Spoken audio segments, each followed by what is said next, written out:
Hi, Huntresses! Welcome to Talk Rich to Me, where we explore the human side of finance. We are your co-hosts, Yesenia Rhodes and Stephanie Gutman, co-founders of Huntress Wealth. This is Yesenia. On today's episode, we delve into the story of my dear friend Tabitha, whose financial journey suddenly changed when her husband died unexpectedly. Tabitha's story is raw and powerful. We hope you learn from our guest who shares so freely to help others.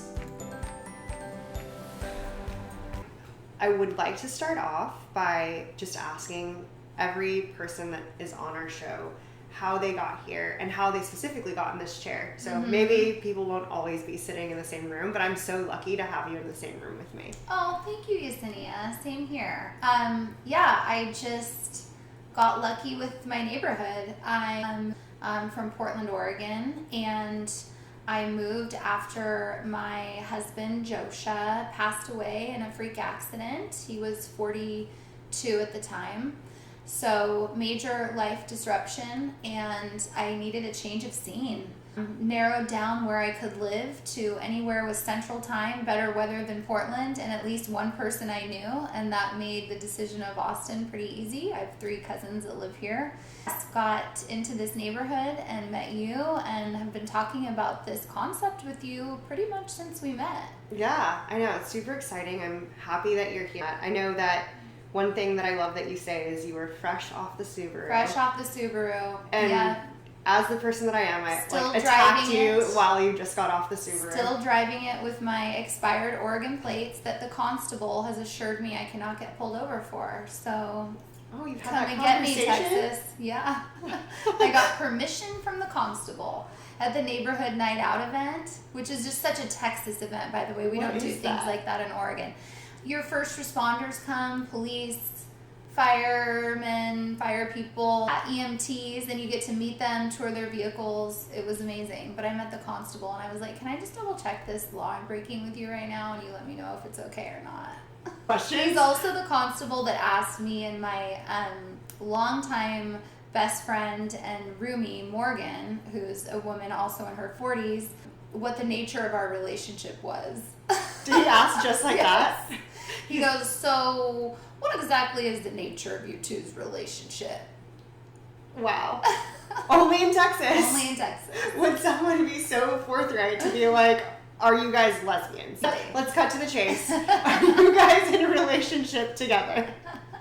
It definitely confuses people, our relationship, because neither of us have kids. I was married, obviously. Morgan is not married and hasn't been married. We're college roommates back living together in our mid-40s. We both work. We have full lives, but I think just like independent women and living together and not really needing a man or a partner is like confusing to people. It's also so freeing. Like they made an 80s and 90s sitcom over this. Yes. As there should have been. I think on our good nights we're living in a sitcom for sure. Are you living in the Golden Girls? A little bit. It's my favorite. Yeah, for sure. I mean, I've gone to happy hour and dinners with you guys. I'm happy to be part of the crew. You can be our Blanche. How about that? Oh my goodness. Because we can't agree on who would be Blanche. Thought for sure I would be Dorothy or someone. Morgan has called Dorothy. Oh gosh. Okay. Now we know that. So thanks for, sharing your story of how you got here. We're all here to listen to the stories of the human side of finance. And we know that clearly coming off of your story, you chatted about the death of your husband and what a sudden change that was to you in your life and how you then came to Austin. But I think there's a lot of people that could learn from that story and may not want to share. So I just want to thank you again for wanting to share such an impactful story for so many people's lives. You're so welcome. How did you handle finances when you were married with Josha? Josha did everything for us in terms of money management, our long-term financial goals. We had a very clear plan, the plan that we called it. I'll probably talk about the plan a lot during this. And we were constantly working together toward that plan. I managed more of the kind of traditional things that women tend to manage. I did a lot of the cooking, I did all the grocery shopping, I handled the bills for the house, getting the mortgage paid, but anything related to our financial strategy was something that Josha owned. And I think for me, it was just something I was never that interested in, and it kind of freaked me out a little bit to be involved in the money stuff. And so he naturally was good at it, and I just kind of let him do it. He did express over the years that he wished I would have taken a more active role. It was something we talked about a lot in our marriage, and my therapist says that in a marriage it's perfectly typical for certain skills that one partner has to shine, and then the other partner's skills in that area might atrophy. So for me, I think of it as I had kind of arrested development from the time I was 26 when I met Josha until he passed away, and I was basically coming into the world born, reborn, and needing to learn all these things that I hadn't had to work on throughout our marriage. Yeah, and I think that's a very, just so, I don't think that's very atypical, even though we're starting this whole, situation, or this whole company based on it, empowering women to take control of their finances, right? But I think it's very normal for someone to have more of a say or to not want to participate. Right. I don't think that's a bad thing either. Right. I think it's just knowing what's going on around you is really important. Yes. And did you know what was going on at all when? No, so I knew, we had a really healthy marriage, so we would talk about things, and I would say I had vague ideas of what was going on, But what I discovered after he died is that the assets were just distributed all over the place, for one thing. Thank goodness we had bought a house. We bought a house 6 years before he died. It was our first purchase of a home. So we needed to get, our financial ducks in a row for that. So we created this spreadsheet to keep track of where all of our assets were. That became just my North Star, following his death, because I really didn't know. And in addition to that, Josha worked in information security. He ran his own information security consulting company. He was very rigorous about password control and things like that. So I wouldn't have even had a way to access or know where to even look, basically. I think it probably would have been different if we had been older. Hopefully no one expects to die in a freak accident at 42. I don't think he did. And so, having some type of inventory proved really valuable for me. We were on a trip in Italy when he passed away, and one of the first things on our to-do list after we got home was to set up a living trust, because our friends had just done it. We had researched it. We thought this is a great way to manage things so that should something happen, it's going to be easier for the surviving partner, or if both of us die, for the surviving family members. And, we obviously didn't make it to that to-do list item, but we had started thinking about more, I think, collaborative strategic planning, thinking about mortality, frankly, and how we would want to set things up if something happened to us. We just really hadn't gotten there. Yeah. Yeah. I think that, I can say that that's, unless you have kids, right, which you don't have kids, for those people wondering, I feel like at 40 something, why would you have, or at 30 something, you're not necessarily thinking about setting anything up, right? You're yes. You're okay, just automatically goes to my spouse. Right. A lot of the incentive for the kind of earlier, more proactive planning is when you have kids or you have a big financial decision coming, like when we figured out, when we bought our house. For us, we didn't have dependents. I think that makes a huge difference. I would say, I'll just really quickly though, some advice I might give. It really depends on your state. Probate laws are different state by state. Even when you're married, it's very complex going through probate. No, I'm not a lawyer, but I think a living trust is always a good idea, because there will be things you have to do in the frame of mind that you're least capable or able to do them that would be made much easier by some type of advanced planning, like a living trust. That's really good advice. I know, like, especially like we're saying, just people aren't necessarily thinking about that. Right. And thank you for sharing that tidbit. So we talked about your angle, like finances pre-death of Joshua, and then there was a sudden change. I think when we've chatted about this in the past, you were like, this isn't just about someone dying. Like, that obviously happened to you, and that's awful. But you were like, I want to drive home that it could happen like anyone, just like a sudden change, right? Yes, any sudden change. So sudden changes in life, divorce, separation, changes in your relationship, changes in your job, changes in your family status, changes in your status as a caretaker. I'm 44 now, so I've had a number of friends that have had to seriously consider big life changes because someone in their family needed care that they were the only one that could provide. I think the sudden changes in life are kind of what forces you to reconcile what was the plan with what needs to be the plan now based on the new landscape. And I think that was something that I struggled with tremendously. I mentioned the plan earlier. Joshua and I were so committed to this plan. I'm still committed to the plan. I've had to really, it's like if you're making a fist and you have to slowly loosen your grip on it. That's kind of what my journey has been like. We were working toward a plan based on dual incomes. Joshua's income was much higher than mine for most of our marriage.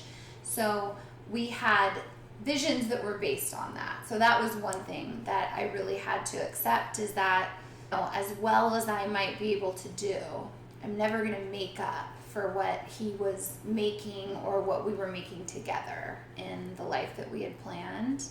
So I think giving myself a lot of grace. I'm always, like most people, the last one I think to give grace to. The last one I think to allow flexibility to.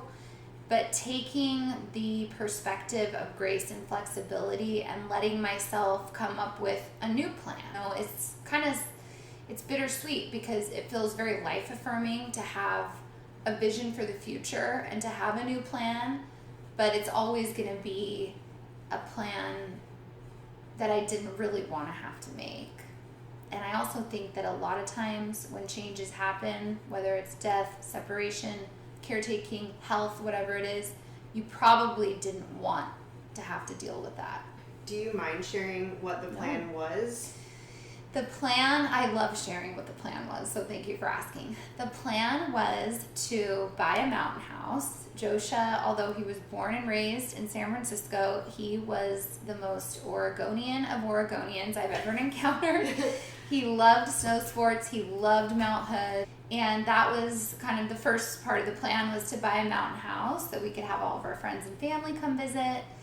The second part of the plan was to take care of his immediate family member who we knew didn't have anything set up for his retirement that was looming closer and closer. He works in a very manual, kind of labor-intensive role, and he's getting older, and it concerned us. And so making sure that we could take care of him was the other part of the plan.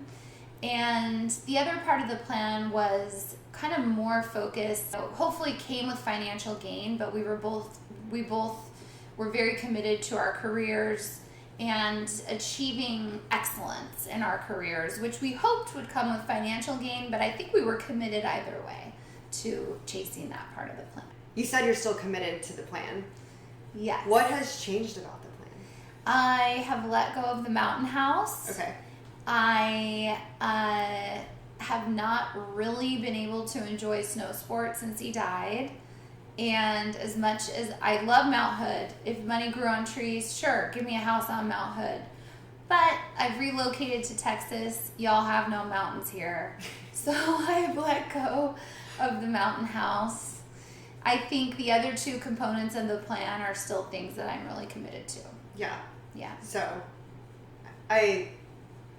your plan has shifted. It's shifted, yes. And I've had to allow for flexibility for new things to come into the plan, like buying a house in Austin. That was not in the plan, the near-term or long-term plan. starting an endless remodel. That was definitely not in the plan. So I've also had to continue to kind of smudge the edges of the plan. Has anything replaced step one of the plan for the mountain house? I think that what's replaced the mountain house. So I moved to Austin and I wasn't sure how long term it would be, because when you're just in grief, you're just a leaf in a stream. You're just floating along with life. You have no opinions and you have no eventual destination is how it feels. And coming to Austin, I was planning to rent for the first year. I made it about 10 months, did not love being a renter, decided to buy a house. And I felt like, you know what? You can say, holy shit. Holy shit. I have never bought a house on my own. It was a big deal.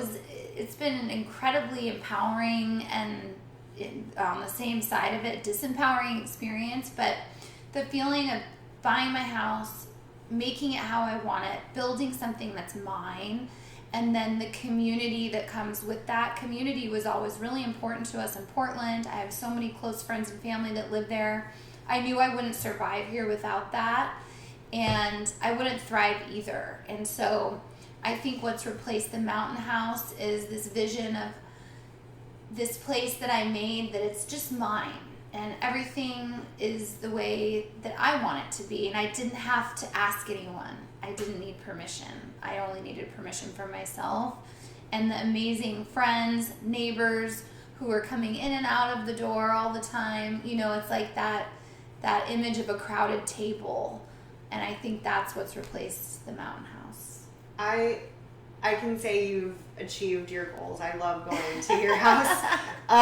It is beautiful. I know you've been talking about a remodel that I know is labor of love. Labor of love. Put it at that. But even with the in and outs of the contractors, including friends and contractors, it's a warm and welcoming home. And I think that Josha would be so proud of what you've built. Thank you. And I love hearing you say that it's empowering and disempowering at the same time, because I think we can all feel like it's so nice to be able to make your own decisions and not have someone, sometimes you don't want someone to like validate your opinion or devalidate it if that's the appropriate word, invalidate it, whatever the appropriate word is. But I know that sometimes that can also be daunting. For me, I'm like, I sometimes have analysis paralysis and I just need someone. For sure. Yeah. Yeah, Josh and I we would bounce everything off of each other.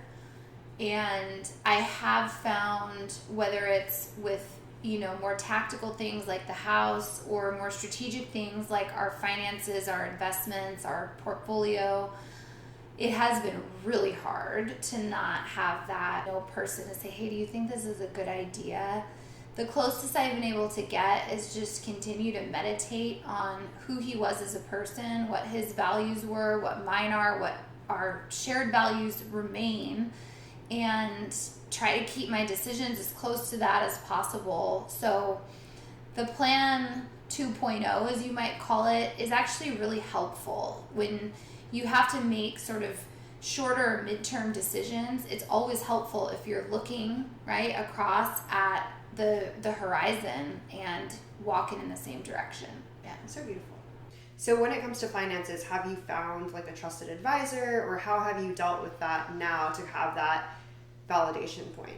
Yes, let's get really honest. So after Josha passed away, the first thing I had to do as the administrator of the state, it's called marshaling the assets. You've got to take a class and everything, and you need to go round up your assets, basically, figure out where everything is and get a full picture so that you can go through the very labor-intensive probate process.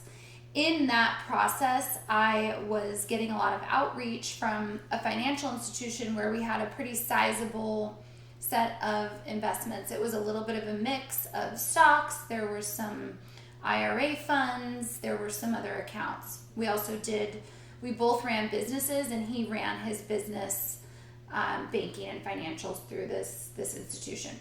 They were pretty, don't want to say aggressive, but they were Johnny on the spot with following up with the new widow.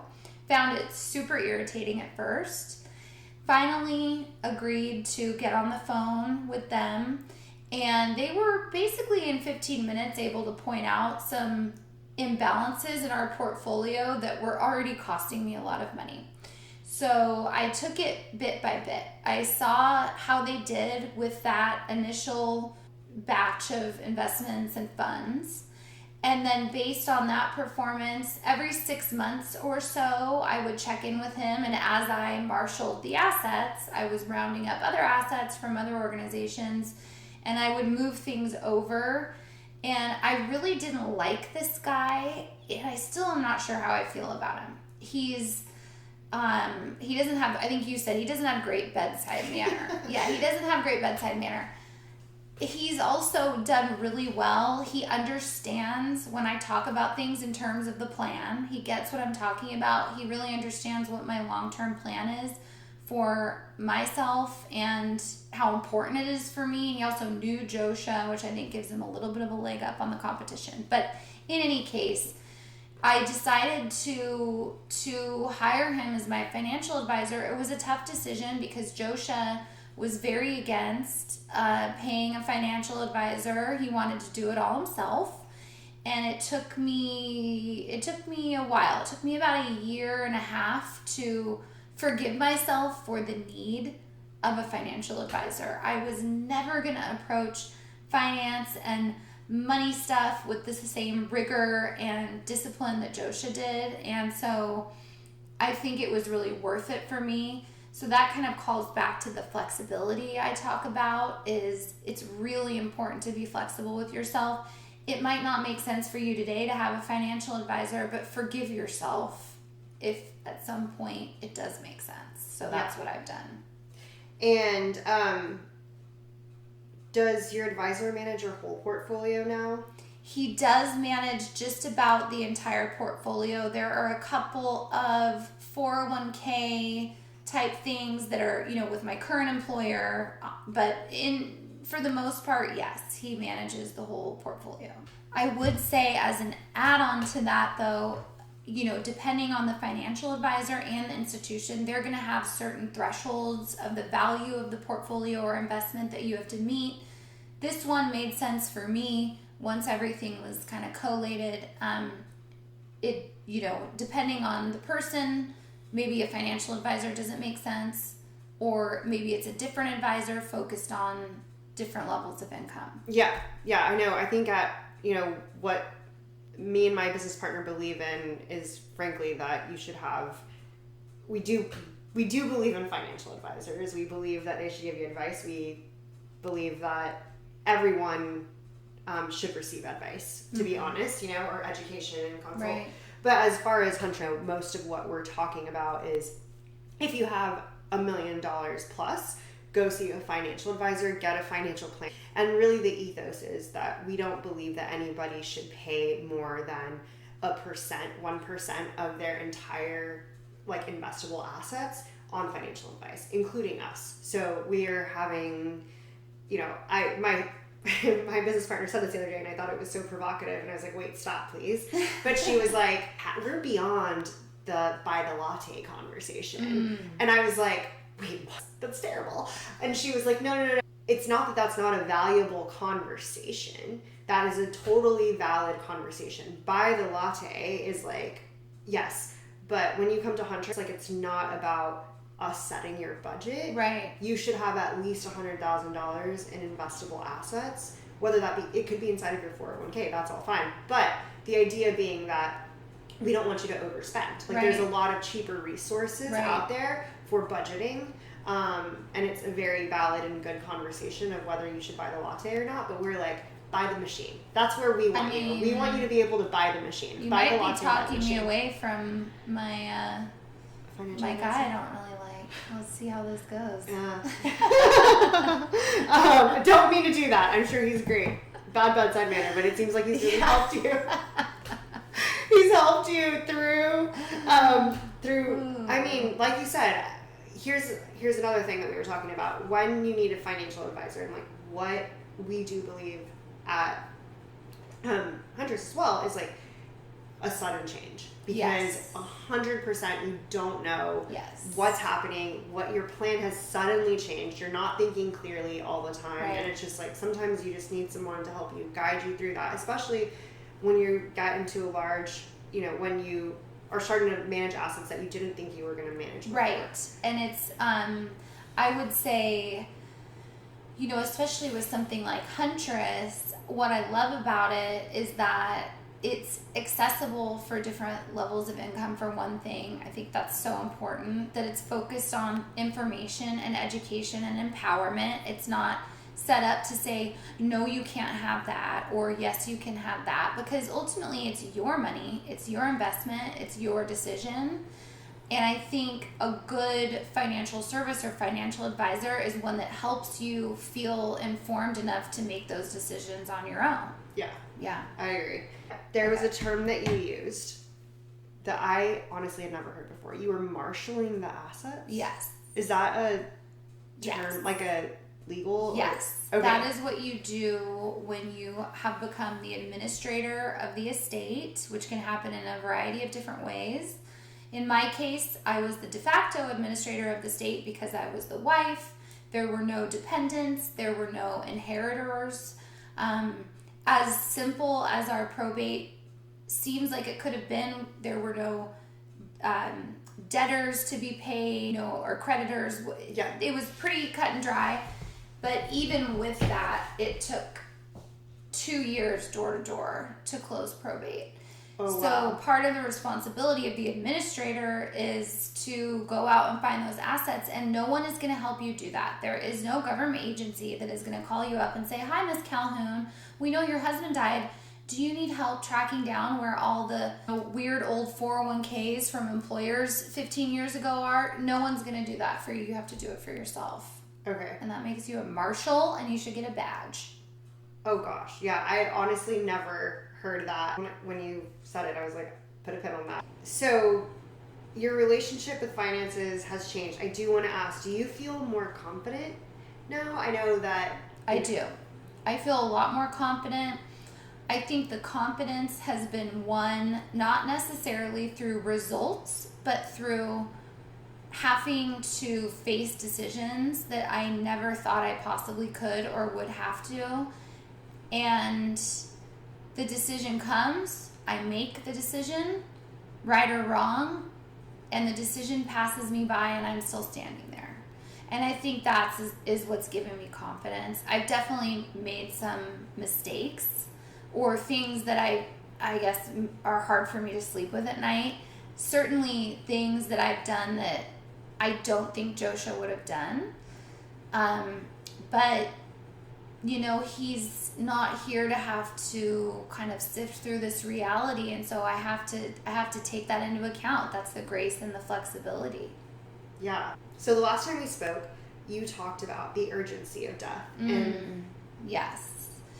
The urgency of death. So there's a few things that happen.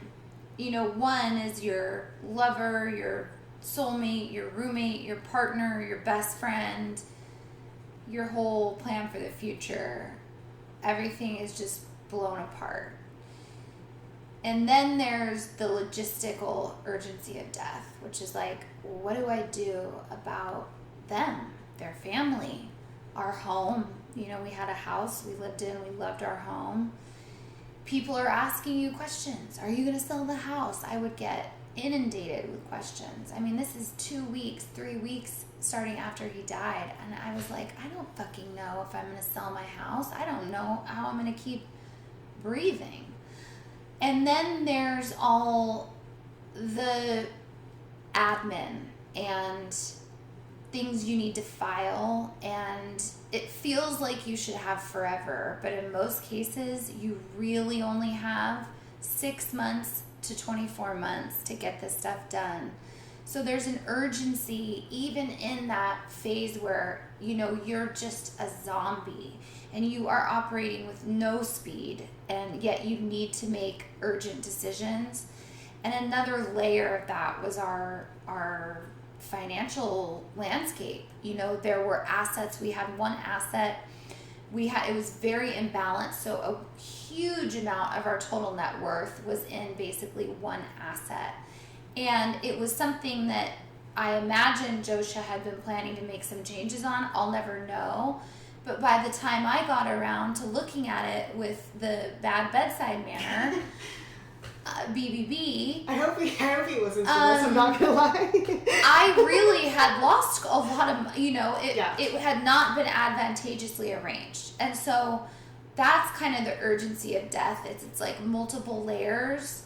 As much as you want to, and frankly should be able to check out completely on all those decisions, you can't. And I missed some things. We also had a non-traditional asset that I found incredibly stressful to deal with.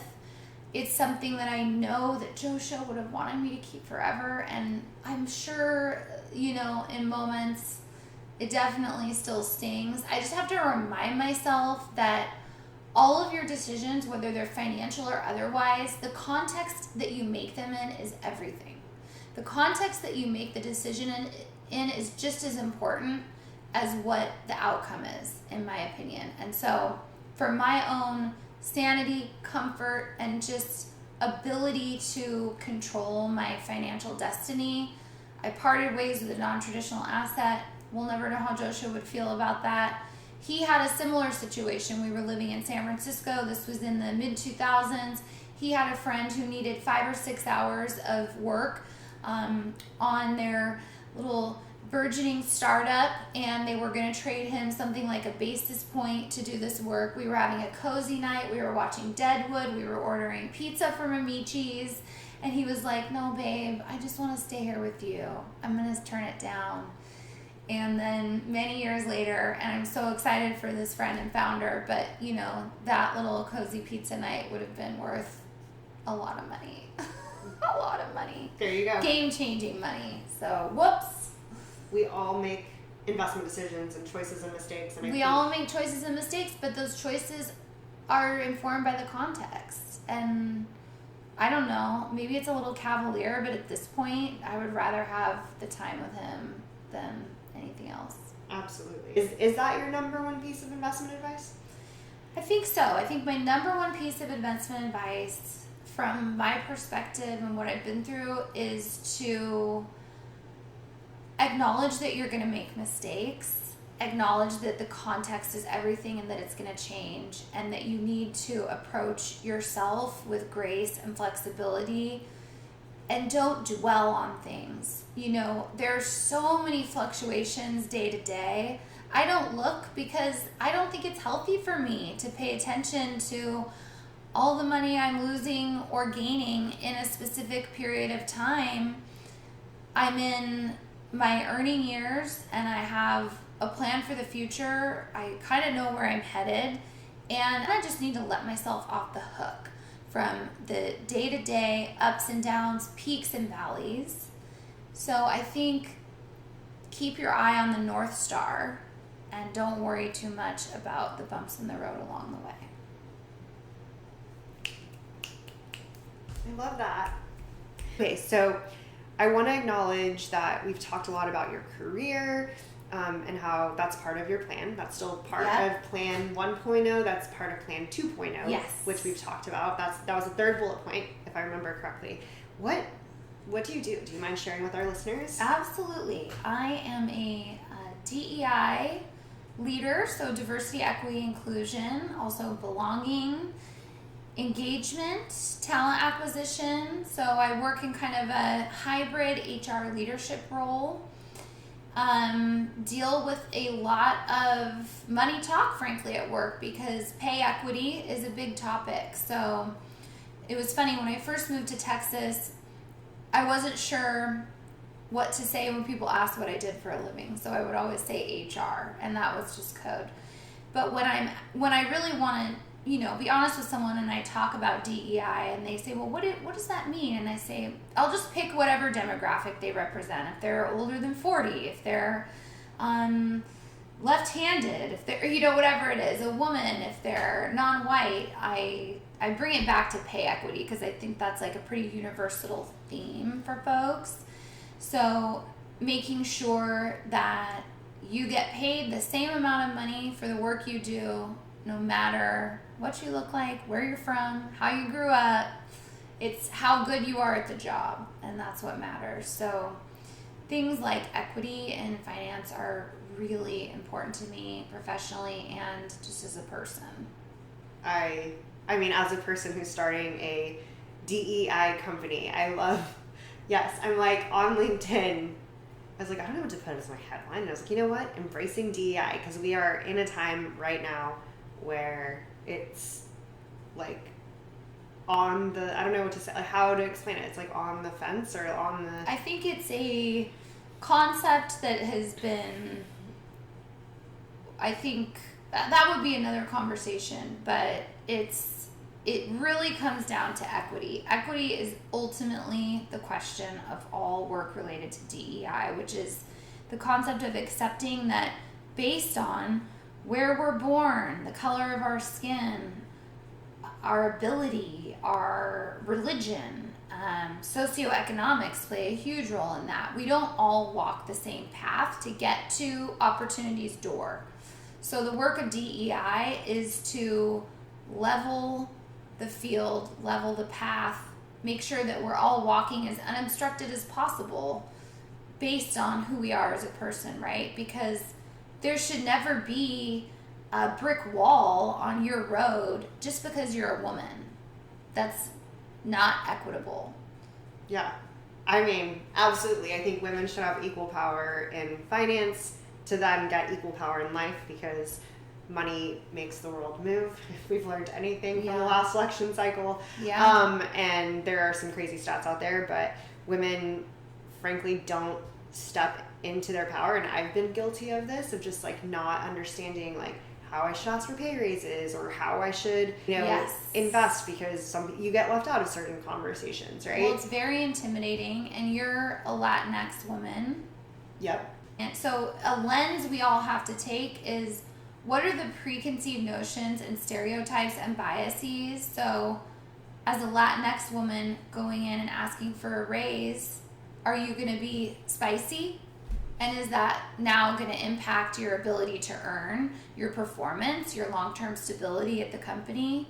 So it's a reality that we face that's based on the thousands of dimensions within each of our own intersectionality. Yeah, we definitely need to have an entire podcast section on this. I would love it. I have a lot to say about that. Yeah, we're going to end every conversation, like for listeners, with the question of, what does rich mean to you? So, Tabitha Calhoun, speak to the camera. Break the fourth wall. It's giving me chills. What does rich mean to you? I might get kind of emotional. Rich to me means being able to take care of my community, my family, my husband's family.